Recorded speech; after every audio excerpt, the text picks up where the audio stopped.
पिछले एपिसोड में आपने देखा कि कबीर आश्रम में बच्चों को सामान देने के लिए अपनी कार से जा रहा था और अपने पसंदीदा गाने सुन रहा था कि तभी उसकी गाड़ी हवा में उड़ने लगी। कबीर चिल्लाया लेकिन कोई भी उसकी मदद के लिए आगे नहीं आया। बचाओ बचाओ, हेल्प, कोई मेरी मदद करो प्लीज, कोई तो मेरी मदद करो। कबीर को कुछ भी समझ नहीं आ रहा था कि उसकी गाड़ी में हवा में क्यों उड़ रही है।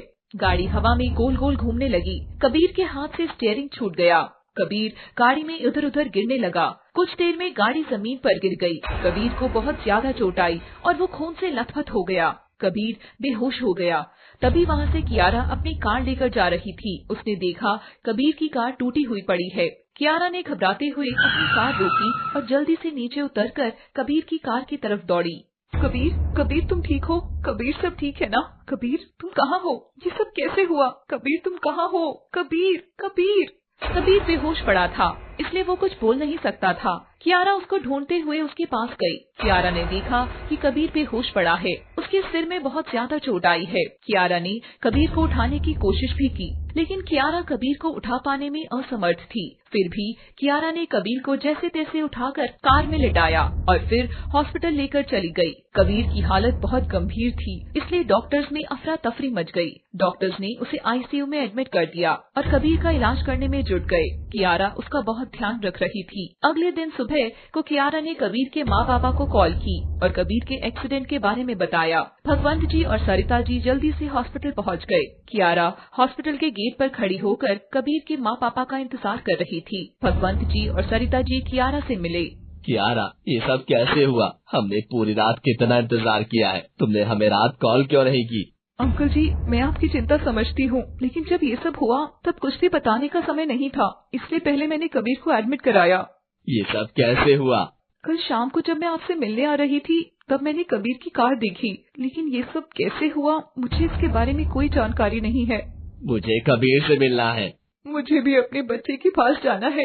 हाँ, तुम हमें जल्दी से कबीर के पास लेकर चलो। आप दोनों कबीर से अभी नहीं मिल सकते हो क्योंकि कबीर आईसीयू में है। हे भगवान, हमारे हिस्से में सारे दुख क्यों आए? हमने हमेशा सबके साथ अच्छा करने की कोशिश की है, फिर भी भगवान क्यों परीक्षा ले रहा है? हे शिव शंभू, अब तुम ही बचाओगे। दया करो प्रभु, दया करो। अंकल जी हिम्मत रखिए, सब ठीक हो जाएगा। हाँ, तुम आश्रम को संभालो, हम दोनों कबीर का ध्यान रखेंगे। कियारा वापस आश्रम चली गई। भगवंत और सरिता जी कबीर का ध्यान रखने के लिए हॉस्पिटल में रुक गए। कियारा भी भगवंत और सरिता का पूरा ध्यान रख रही थी।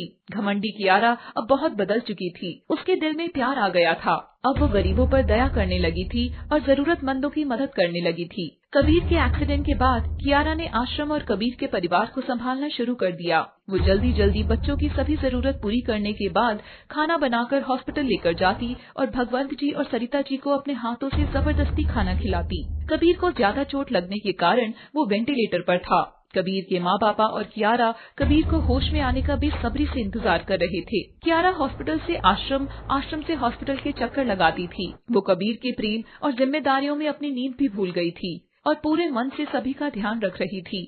जब एक दिन कियारा कबीर के पास हॉस्पिटल में खाना लेने के लिए आश्रम से निकली, तभी रास्ते में उसकी कार खराब हो गई। दोपहर का समय था। आसपास कोई व्यक्ति मदद के लिए भी नहीं दिखाई दे रहा था। कियारा कार से बाहर उतरी और उसने डरते हुए चारों तरफ अपनी नजर दौड़ाई। कियारा ने देखा कि उसके पास जंगल और जंगली वृक्षों के अलावा कुछ भी दिखाई नहीं दे रहा है। कांटेदार झाड़ियाँ, गर्म तेज चलती हवाएं और एक डरावना शोर जो बाहर हो रहा था, लेकिन वो कियारा के मन तक जा रहा था। मैं आज किसी गलत रास्ते पर कैसे आ सकती हूँ? जब मैं बाकी दिन यहाँ से निकलती थी तब तो ये सब यहाँ पे नहीं था। मैं कहाँ आ गई हूँ और ये गाड़ी भी खराब हो गई है। अब मैं क्या करूँ और मैं कहाँ जाऊँ? मुझे कहाँ जाना है? तभी किसी ने कियारा के दोनों हाथों को बांधकर पेड़ पर लटका दिया। कियारा चिल्लाई। उसने चारों तरफ देखा लेकिन उसे कोई भी दिखाई नहीं दिया।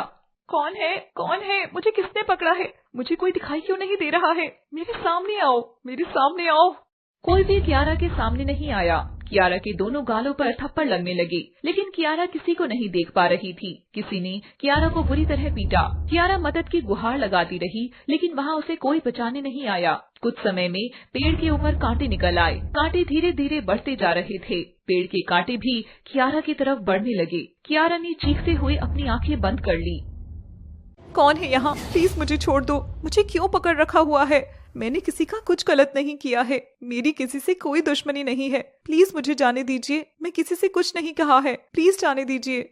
कियारा आंखें बंद करके गुहार लगा रही थी, लेकिन कांटे बढ़ते हुए कियारा तक पहुंच गए और कियारा को चुभने लगे। कियारा तेज तेज रोने लगी। पेड़ भी हवा में उड़ने लगा और दूर एक नदी में जाकर गिर गया। कियारा घायल हो चुकी थी। कियारा पानी में डूबने लगी, लेकिन कियारा में अब खुद को बचाने की शक्ति नहीं बची थी। कियारा पेड़ के साथ नदी में बहती जा रही थी। तभी उसके हाथों की रस्सी खुल गई और वो पेड़ से आजाद हो गई, लेकिन पानी में डूबने लगी। कियारा दर्द से करहा रही थी। फिर भी उसने तैरकर बाहर निकलने की कोशिश की, लेकिन कियारा बाहर नहीं निकल पा रही थी। तभी वहाँ एक बूढ़ी महिला अपने कुत्ते ब्रावो के साथ आई। बूढ़ी महिला ने एक रस्सी नदी में फेंकी और कियारा ने उस रस्सी को पकड़ लिया। बूढ़ी महिला ने ब्रावो की मदद से कियारा को बाहर निकाला।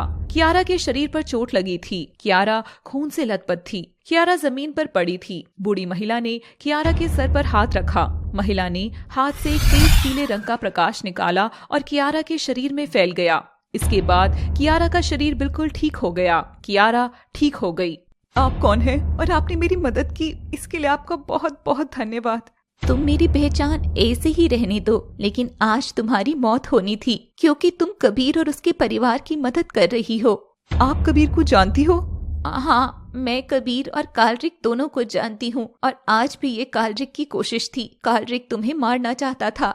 मैं किस जगह हूँ? मुझे वापस कबीर के पास जाना है, लेकिन मैं यहाँ से वापस कैसे जा सकती हूँ? मैं तुमको हॉस्पिटल तक पहुँचा दूंगी। ठीक है। बूढ़ी महिला ने आंख बंद की और फिर से अपने हाथ से एक रोशनी निकाली और कियारा के ऊपर डाली। कियारा वहाँ से गायब हो गई और हॉस्पिटल के गेट पर पहुँच गई। कियारा बूढ़ी औरत के बारे में ही बार बार सोच रही थी। कियारा हॉस्पिटल के अंदर चली गई और फिर कबीर और उसके माँ पापा से मिली। कबीर अभी भी हॉस्पिटल में था, लेकिन कबीर को अभी तक होश नहीं आया। इतने दिन बाद भी बेटे को होश नहीं आने के कारण सरिता खुद से हार गई और रोने लगी। सरिता बाहर बैठकर रो रही थी। आंटी जी, मेरी डॉक्टर से बात हो गई है। कबीर जल्द ही ठीक हो जाएगा, उसको होश आ जाएगा। ये जीवन में क्या चल रहा है, मुझे कुछ भी समझ नहीं आ रहा है। तभी वहाँ डॉक्टर आया। कबीर को होश आ गया है। क्या सच में? मुझे जल्दी से कबीर के पास ले चलो। हाँ चलिए। सरिता और कियारा कबीर के पास गए, जहाँ कबीर बेड पर लेटा हुआ था। कबीर के सिर में पट्टी बंधी थी। जब सरिता और कियारा कबीर के सामने जाकर खड़ी हुई, तब कबीर ने उसे हैरानी से देखा। कबीर का यह व्यवहार देखकर सरिता और कियारा ने एक दूसरे की तरफ देखा। कबीर, तुम ठीक हो बेटा? कौन हो आप और ये कबीर कौन है? कबीर तुम हो कबीर? मैं कबीर नहीं हूँ। मैं कौन हूँ? मुझे नहीं पता मैं कौन हूँ। कबीर की बात सुनकर सरिता और कियारा को समझ आ गया कि कबीर के याददाश्त के साथ कुछ हुआ है। कियारा ने डॉक्टर को बुलाया।